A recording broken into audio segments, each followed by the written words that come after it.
Alright, today I did a comparison video. I showed Bishop doing some flat work last week, I think it was, and some people were really helpful. They shared their experiences of horses that also head toss or dive or pull, and in talking to them, I had sort of promised to do this comparison to show how he behaves without a bit. I wish I had saved the other video in here so I could do like a side-by-side, step-by-step, but I didn't, and I'm not that great with videos anyway. So if anyone wants to compare, I will try to remember to put a link to the first video in the description of this one. But I wanted to do all the same things I did in that video, just sort of a short version. This is a little mini work session.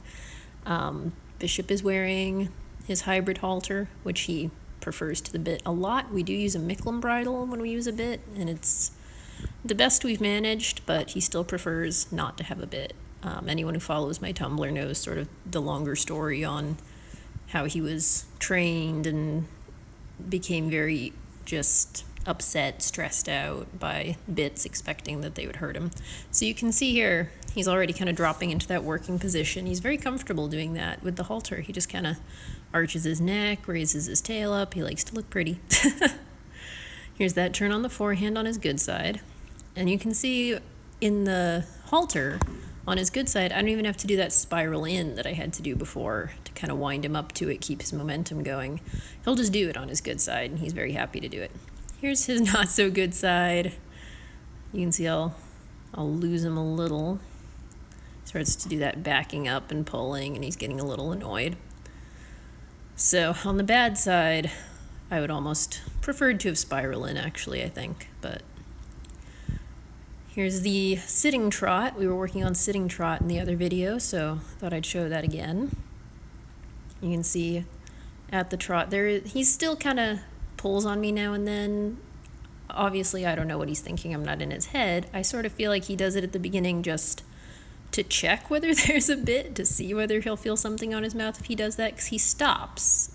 Unlike when there's a bit, he tries it out, and then he chills and he stops doing it when we're just in the halter. When he's in the bit, he'll do it the entire ride. But you can see he takes up that nice shape. He's moving really nicely. Nice little sitting trot. I am using a bareback pad in this video. Partly like today was such a busy day. I was like, let's give myself some time, throw the bareback pad on him. He likes the bareback pad. Again, not in his head, but his last rider was a very nervous rider, and he would kind of sit up and forward and light and throw his balance off and throw Bishop's balance off. So I think he really likes feeling the rider's butt firmly in the saddle, very well balanced. And a lot of people will say, oh yeah, riding bareback gives me a better seat. It does. It forces you to have a better seat. It takes away all those crutches like the stirrups, knee rolls, whatever, that would let you kind of perch up. There's a good canter transition.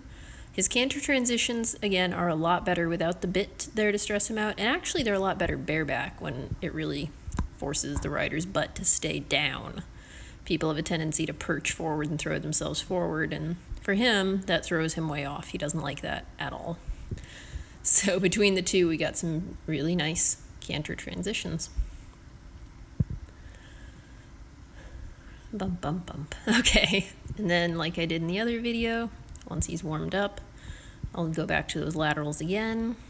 Easy side, you can see just doot, doot, doot, doot, right around. I didn't have to spiral him in.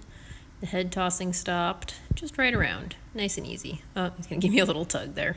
Whenever he does good, I'll often, give him a loose rein for a minute, so that's what he's kind of saying to me. He's like, hey, I did good, drop it. There's that bad side. He's a little There's the backing up.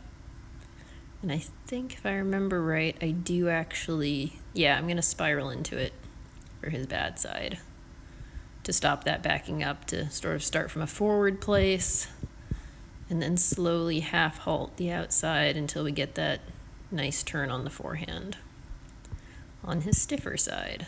There we go. There we go. Finally. He's a bulky horse. Laterals aren't very easy for him. If anyone's ever seen a side-on shot of him, his front legs are kind of set a little far back for him to cross over well. He has a big old chest. Then we're going to do some wiggly, fishtaily side pass. He's just learning this one, and part of why we're doing it is because his front hind end coordination is not great, and he's a little weak in the abs. So they're not very good right now, but they're serving their purpose. They're getting him to coordinate. They're getting him to use his abs and strengthen them up, and they'll get better. A little side pass the other way. Wiggle, wiggle, wiggle. You can see the front end and the back end are moving separately. I'm having to cue them a little separately. He doesn't like to really hold on with those abs and move the whole body together. That's hard work. He says, no thank you. And then I'll let him stretch right out. Just relax. He did good. And then I'm going to come into a hands-free halt. This is something we worked on. I mean, it's good to be able to control the horse from the seat anyway, but also because he hates the bit, when people were pulling to halt him, it was stressing him out and he was speeding up. So we just do a hands-free halt from the seat. And good job.